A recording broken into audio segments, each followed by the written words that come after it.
desesperadas, né, e com razão, quando a criança se engasga e muitas não sabem o que fazer, dá desespero mesmo, né? O que fazer, então, quando primeiro um bebê engasga?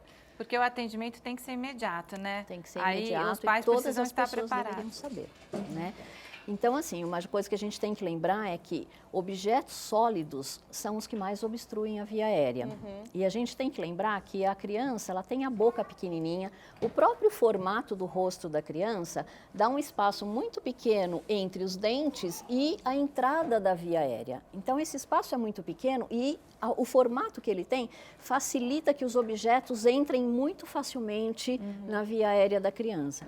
Então, os pais precisam estar muito preparados para isso e crianças até 4 anos de idade, elas precisam de uma supervisão constante durante a alimentação. E aí, o que os pais devem fazer aí? A criança engasgou? Então, quando engasga, né? Se for o bebê, o que você tem que fazer? Você vai pegar esse bebê. Então, assim, enquanto qualquer pessoa que engasgue, pode ser bebê, criança ou adulto, adolescente, enquanto estiver tossindo, você não faça nada. Porque a tosse é o mecanismo de defesa do organismo para tentar pôr para fora aquilo que está dentro da via aérea e não deveria estar lá. Então, enquanto estiver tossindo, não faça nada. Se parou de tossir, significa que aí obstruiu mesmo a via aérea. Então, obstruiu totalmente. Então, o que nós temos que fazer? Criar uma tosse artificial, de uma forma artificial. Então, o que a gente vai usar para isso? Algumas manobras para tentar expelir esse objeto que está lá dentro da via aérea. Então, no bebê, a Maria Elisa vai mostrar qual é a técnica. A pessoa tem que estar sentada, ela vai apoiar o bebê, o tronco do bebê, no seu antebraço. Então, é esta região aqui, ela apoia o bebê sempre com a cabeça mais baixa e vai aplicar 5 golpes no dorso. Aplicou os 5, vira o bebê para o outro braço, sempre o tronco dele fica em cima do seu antebraço e você apoia o seu antebraço na sua coxa, porque senão você pode deixar o bebê cair, né? E aí vai fazer 5 compressões. Nós temos os 2 mamilos, né? Até as criancinhas têm os 2 mamilos. Aonde é essa compressão? Imagine uma linha passando e unindo esses 2 mamilos, você põe o seu dedo imediatamente abaixo dessa linha e comprime, ó, os dedos ficam retos e comprimindo 5 vezes, percebe que sai o ar? Né? A gente escuta o ar saindo, então nós estamos provocando uma tosse artificial, certo? E vai fazendo isso até, vai repetindo.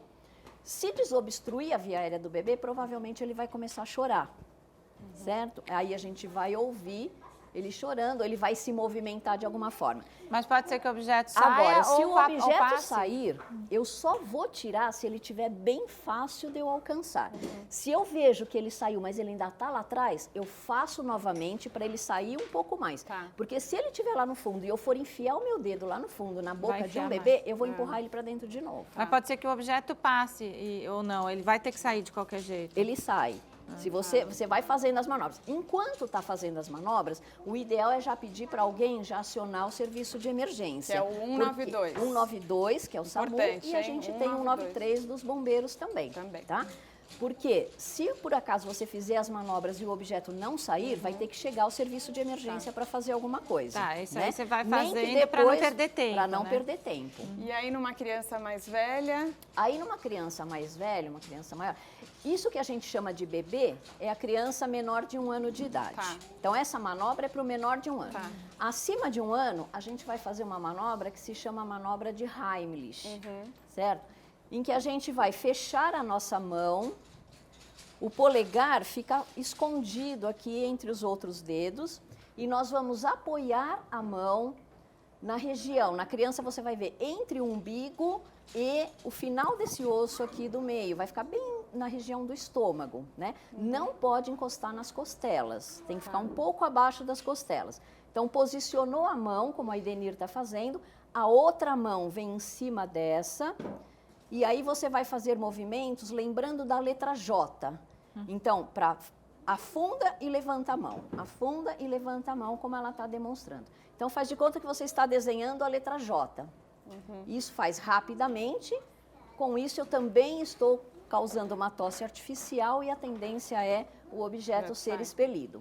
Se por acaso o objeto não saiu e ela perdeu a consciência, ela desmaia, então aí a gente vai demonstrar, elas vão fazer uma na outra, que aí serve para a criança, serve para o adolescente e para o adulto. Aí você vai ficar em pé. Tá. De que forma que vai ficar em pé? Então elas vão demonstrar.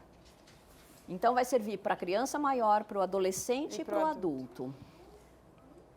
Então como é que tem que fazer? Você se posiciona atrás da pessoa que está engasgada, ela abre um pouco as pernas dela e a sua perna tem que ficar no meio das pernas dela e você põe a outra perna para trás. Por quê? Porque se ela cair, você consegue segurar, senão você vai cair junto. Mas nisso a pessoa ainda está consciente, tudo isso a pessoa é consciente. Ela ainda está consciente, Ah, tá. mas a posição é essa. Você sempre põe uma perna na frente e outra atrás e uma perna sua fica entre as pernas dela. Aí vai fazer a manobra. E aí ela está fazendo a manobra, o objeto não saiu e ela perde a consciência. Então, olha como que ela vai fazer para deitar. Você viu que ela não caiu, porque ela estava com a perna uma na frente e uma atrás, e ela conseguiu segurar a pessoa e foi deitando no chão sem deixar cair.